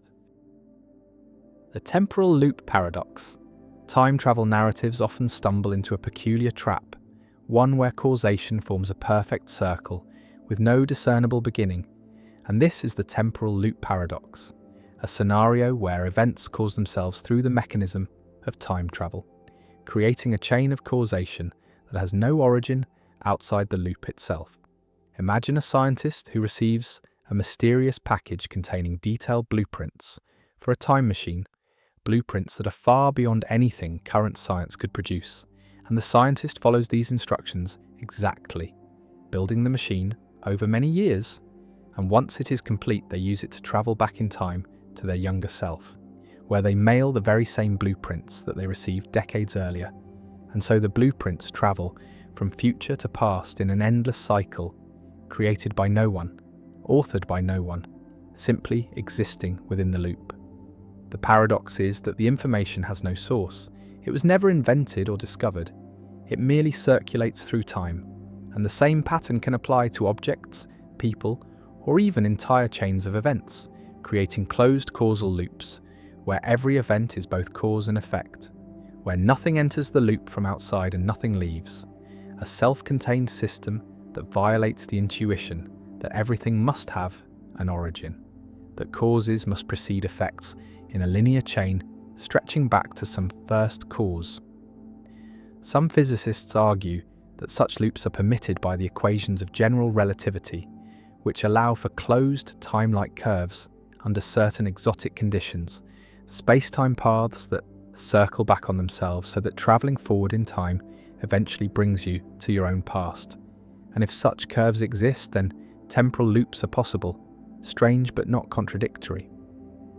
Others find the loops deeply troubling, a violation of the principle of sufficient reason, the idea that everything must have an explanation, that there must be a reason why the blueprints contain the information they do, but in a temporal loop, there is no reason, no explanation. The information simply is, trapped in eternal recurrence. The loop also raises questions about entropy and the second law of thermodynamics, which states that disorder always increases over time. Yet in a temporal loop, information or objects would circulate indefinitely, without decay, never accumulating errors, never losing coherence. And this seems to violate the fundamental arrow of time that thermodynamics imposes. Some theorists suggest that quantum mechanics might prevent such loops, that the probabilistic nature of quantum events would introduce small variations each time the loop repeats, causing the information to degrade over successive iterations until the loop breaks down, while others propose that consistency conditions might force the loop to be stable, that only perfectly self-consistent loops can exist, and any deviation would create contradictions that the universe does not permit. The temporal loop paradox differs from the predestination paradox in emphasis, where predestination focuses on the inevitability of events and the loss of free will. The temporal loop focuses on the absence of origins and the circular nature of causation. And both paradoxes share the unsettling feature that time travel does not change the past because the time traveller was always part of that past, their actions already woven into the fabric of history. The loop sits outside normal causation, neither created nor destroyed, neither beginning nor ending, a strange attractor in the space of possible timelines, and it forces confrontation with the question of whether the universe requires ultimate origins, whether infinite regress is possible, whether some things can simply be without explanation, and whether time is truly linear or whether it can fold back on itself in ways that make causation circular rather than hierarchical. The temporal loop remains a staple of science fiction and a puzzle for philosophers and physicists, a scenario that feels impossible, yet may be consistent with the laws of nature, a reminder that time is stranger than common sense suggests, and that the arrow of causation we perceive, flowing from past to future, from cause to effect, may not be as fundamental as we believe, may not be the only way events can be structured, and that reality may permit loops and circles where intuition insists there should be lines. The transfer principle. Paradox when powerlessness spreads like a virus. A philosopher constructs a principle about power and control, about what things are and are not within our ability to affect. And the principle seems obviously true, seems like basic logic about how powerlessness transfers. And the principle says that if you have no power over one fact and that fact entails another fact and you have no power over the entailment itself, then you have no power over the second fact either. Powerlessness transfers across entailment, spreads from premises to conclusions, and this transfer principle is the backbone of the consequence argument for incompatibilism, is what allows the argument to move from our powerlessness over the past and laws to our powerlessness over the present. And yet, compatibilists deny this principle, argue that it is false, that powerlessness does not always transfer, that you can have power over a fact even when that fact is entailed by facts you have no power over. And this creates a paradox, because the transfer principle seems undeniable, seems like it must be true, and yet if it is true, then compatibilism is false. And if it is false, then the consequence argument fails, and both options are difficult.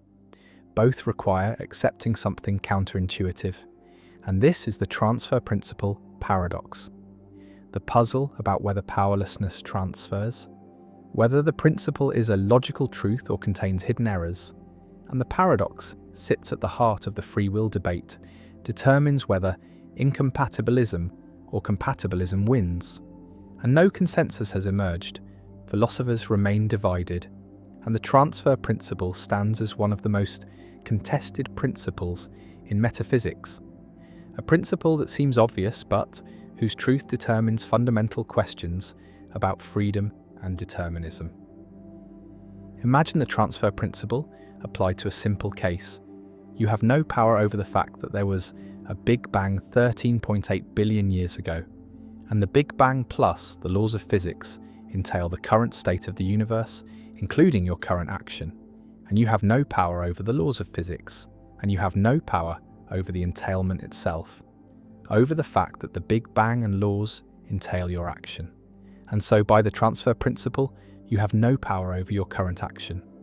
Your action is not up to you, is not within your control, and if you have no power over your action, then you are not free with respect to that action. And this reasoning seems airtight, seems like it must be correct, and yet compatibilists deny the conclusion, deny that determinism eliminates power, and so they must deny the transfer principle, must argue that power does not transfer in the way the principle claims. The transfer principle can be stated formally using symbols. If no one has power over P, and P entails Q, and no one has power over the entailment from P to Q, then no one has power over Q. And this seems like a valid rule of inference about power, seems like it should be uncontroversial, and yet compatibilists argue it contains a subtle error, a conflation of different senses of power, or an invalid inference structure, or an equivocation on what it means to have power over something. And these objections attempt to show that the transfer principle, despite its intuitive appeal, is actually false, and powerlessness does not always transfer. Visualize powerlessness as a property that might or might not spread from one fact to another, like a contagion that sometimes transmits and sometimes does not. And the transfer principle says the contagion always spreads across entailment, always passes from premises to conclusions. But compatibilists say transmission is blocked under certain conditions, say that the link between premises and conclusions does not preserve powerlessness in the way incompatibilists claim. And this disagreement is fundamental, shapes the entire free will debate, determines which arguments succeed and which fail. One compatibilist response to the transfer principle distinguishes between two kinds of power: the power to make something the case and the power to have made something the case, and argues that the transfer principle conflates these, that while you lack the power to have made the past different, you do have the power to make the present what it is, and the presence being entailed by the past does not eliminate your power over the present, does not make your action not up to you, and the transfer principle fails because it moves illegitimately from past-directed power to present-directed power, treats them as the same when they are different, and once the distinction is recognized, the principle's apparent validity disappears.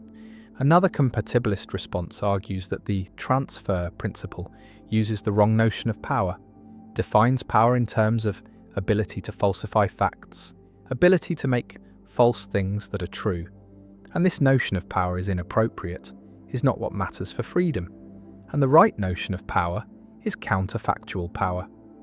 Power such that, if you had chosen differently, then different things would have happened. And counterfactual power is not governed by the transfer principle, does not transfer from premises to conclusions in the way the principle claims. And so the principle fails as a constraint on freedom, fails to show that determinism eliminates the kind of power needed for responsibility.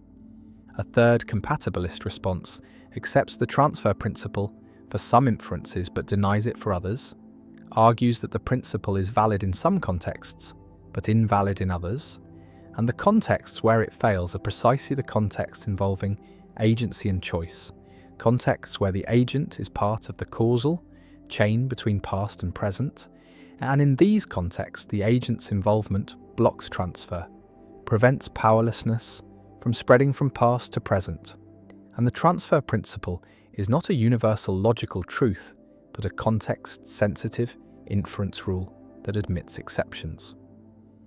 Incompatibilists defend the transfer principle, argue that compatibilist objections are sophistical, involve verbal tricks and redefinitions that obscure the real issue, and the transfer principle is valid, is a genuine constraint on power.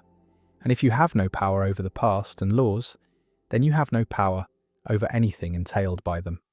And this includes your present actions. And so determinism eliminates power, eliminates control, and compatibilism is false. And the transfer principle stands as a cornerstone of incompatibilist arguments, a principle that compatibilists cannot successfully reject without abandoning common sense about how powerlessness works. The debate over the transfer principle has generated enormous technical literature, philosophers constructing formal versions of the principle in modal logic, testing it against various cases, proposing refinements and modifications, and no consensus has emerged, and the debate reveals deep disagreements about the nature of power, about what it means to have something be up to you, about whether power is a metaphysical notion or an epistemic notion. And these disagreements shape views about free will, about whether compatibilism or incompatibilism is correct. The transfer principle also connects to debates about counterfactuals, about what would have happened if things had been different, because compatibilists often appeal to counterfactuals to explain power, say that you have power over your action because if you'd chosen differently, you would have acted differently. And incompatibilists respond that these counterfactuals do not show genuine power. Because the antecedent is impossible given determinism, you could not have chosen differently given the past and laws, and so the counterfactuals are vacuous, and compatibilist power is illusory, and the transfer principle makes this explicit, shows that compatibilist power is not real power because it is entailed by facts you have no power over. The principle stands at the centre of the free will debate, determines whether the consequence argument succeeds, whether incompatibilism is established, whether determinism is compatible with freedom, and both sides have powerful arguments. Both can make their case seem compelling, and the stalemate persists, and perhaps this reflects something deep. Perhaps the transfer principle is one of those principles where our intuitions are divided, where different ways of thinking about power lead to different judgments, and no argument can establish the principle or refute it definitively, and we are left with competing perspectives, incompatibilist and compatibilist, each coherent internally, each unsatisfying to those who adopt the other, and the transfer principle paradox endures, a principle that seems both obviously true and demonstrably false, depending on how you think about power and control. And the paradox remains unresolved, remains central to debates about free will, and powerlessness spreads or does not spread, transfers or is blocked, and which answer is correct determines whether we are free, and the transfer principle stands, controversial and crucial, a principle whose truth or falsity shapes fundamental metaphysical questions about agency and determinism. The trolley problem: would you kill one person to save 5? A runaway trolley speeds down a track, out of control, and ahead on the track 5 people are tied up, unable to move, unaware of the approaching danger, and the trolley will kill them all unless something is done.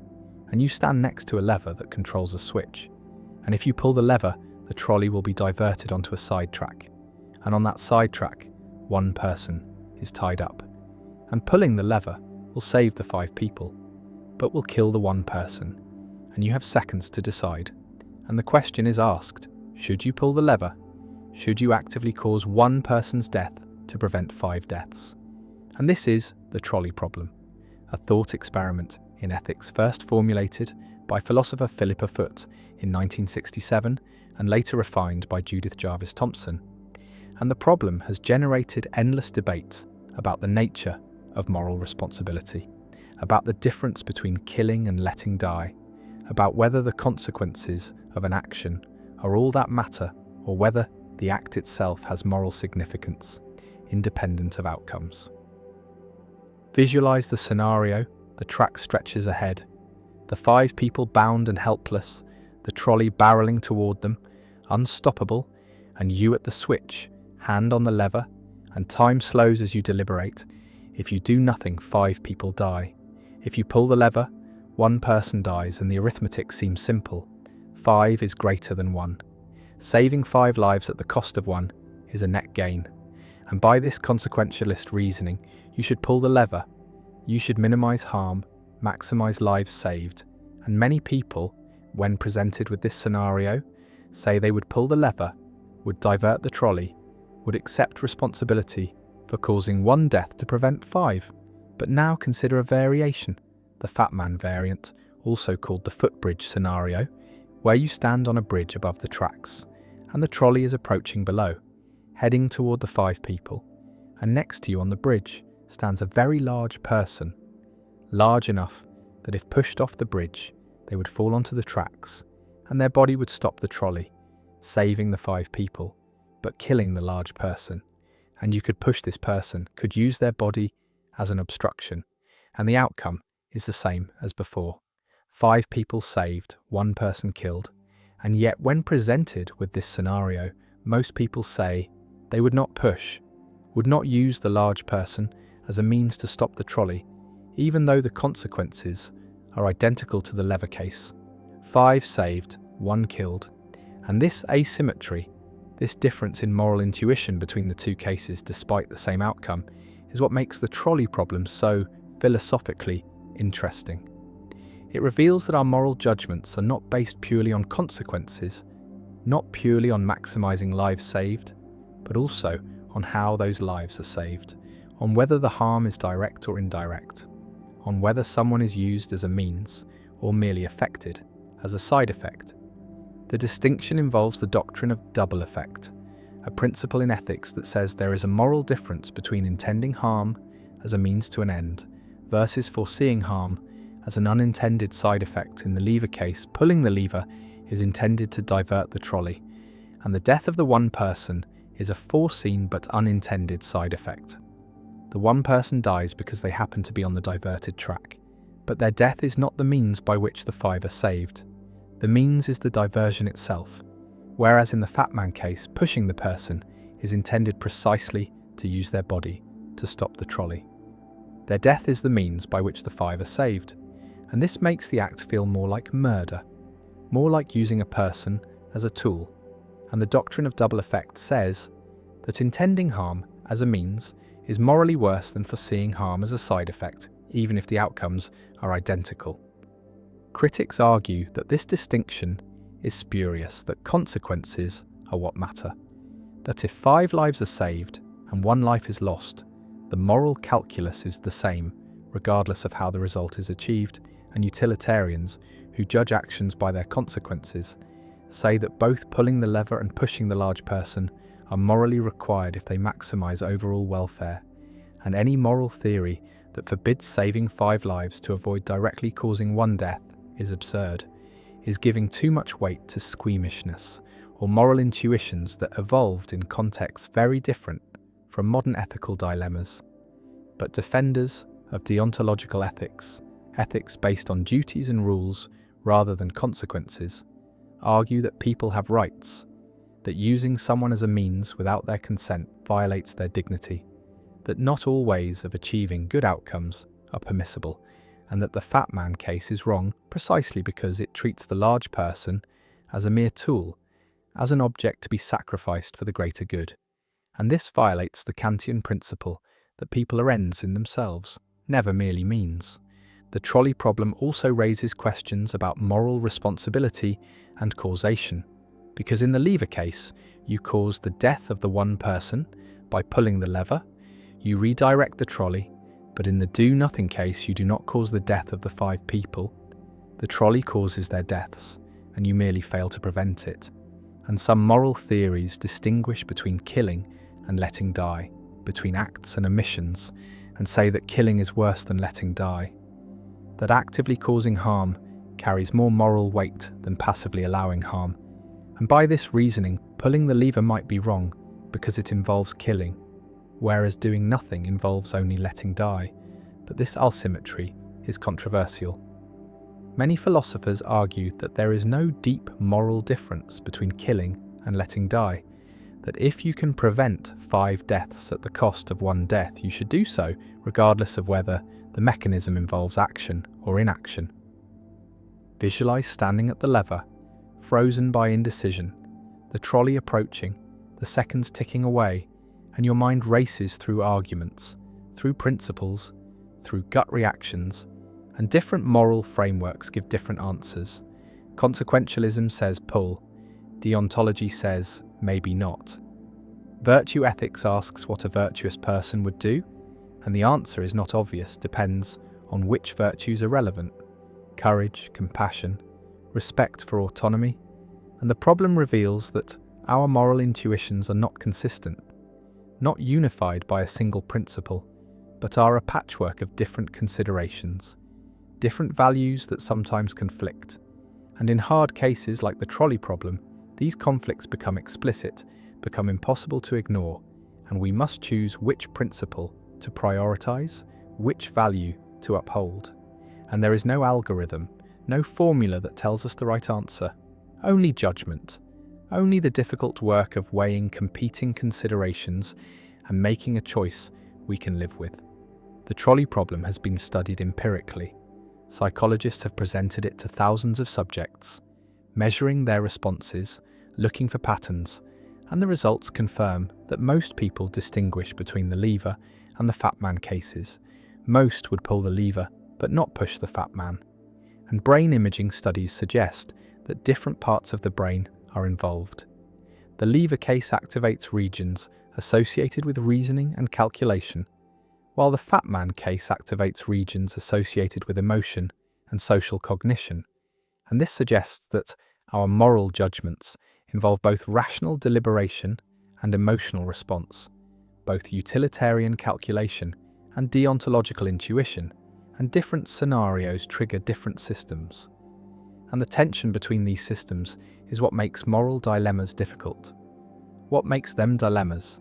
Cases where no answer satisfies all our moral intuitions, where any choice involves sacrifice, involves accepting consequences or violating principles, And the trolley problem, artificial as it is, captures this structure, this irreducible difficulty that characterizes real moral life. The trolley speeds on, the people lie helpless, the lever waits, and the choice must be made, pull or don't pull, act or refrain, and the problem offers no comfort, no easy answer, only the recognition that morality is hard, that lives are at stake, that our choices matter, and that sometimes there is no right answer, only answers that feel less wrong. And the trolley problem endures, not because it resembles real dilemmas we face, but because it distills the structure of moral conflict, because it forces explicit the trade-offs we usually avoid, and because it reminds us that ethics is not a set of rules to be followed mechanically, but a practice requiring judgment, requiring courage, requiring the willingness to make difficult choices and accept responsibility for their consequences. And the trolley rolls, and the lever waits, and the question persists. The two-envelope paradox. A game is presented, two sealed envelopes sit before you, each containing money, and you are told that one envelope contains twice as much money as the other, but you do not know which is which, and you're allowed to choose one envelope, open it, examine the amount inside, and then decide whether to keep it or switch to the other envelope. And this simple setup leads to a paradox that has puzzled decision theorists and mathematicians for decades, because the reasoning seems to suggest you should always switch envelopes, no matter what amount you find. And yet this conclusion is absurd because switching cannot systematically improve your outcome in a symmetric situation. Suppose you open your envelope and find $100 inside, and now you reason as follows. The other envelope contains either $50 or $200, each with equal probability, and so the expected value of switching is the average of those two amounts, which is $125, more than the $100 you currently have, and therefore you should switch. But this reasoning applies no matter what amount you find in the first envelope, whether it is $10 or $1 million. And so it seems you should always switch, but this cannot be right because before opening any envelope, the two envelopes are symmetric. Neither is better than the other, and so there cannot be a strategy that consistently favors one over the other. The paradox reveals a subtle error in the reasoning.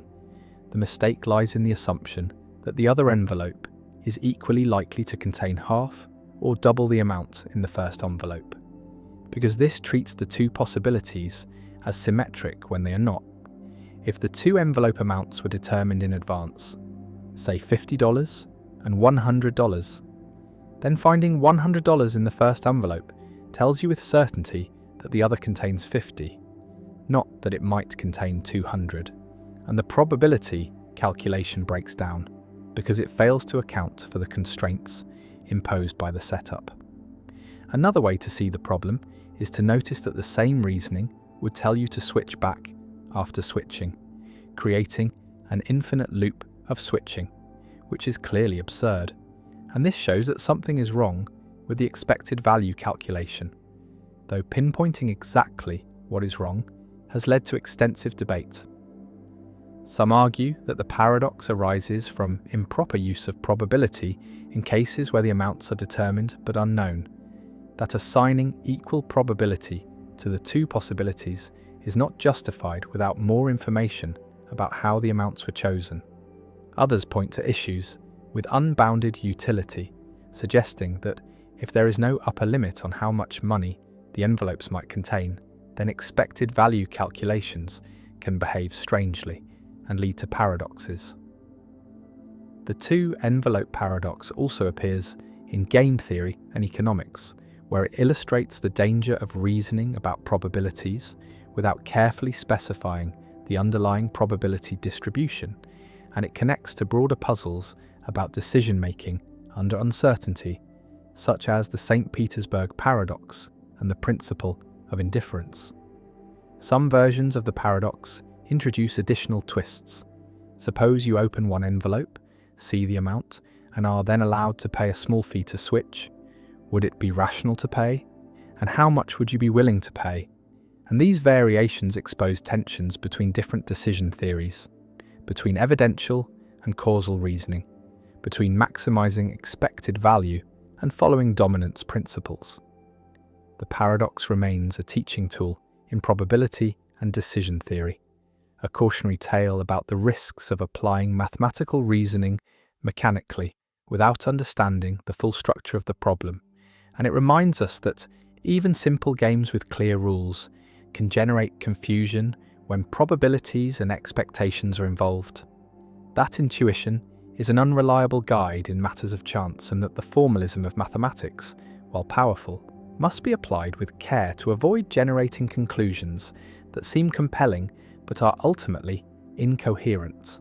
And the two envelopes sit there, sealed and symmetrical, each containing money, and the temptation to switch, to reason that the other must be better, to calculate expected values and probabilities, leads into a trap from which logic alone struggles to escape.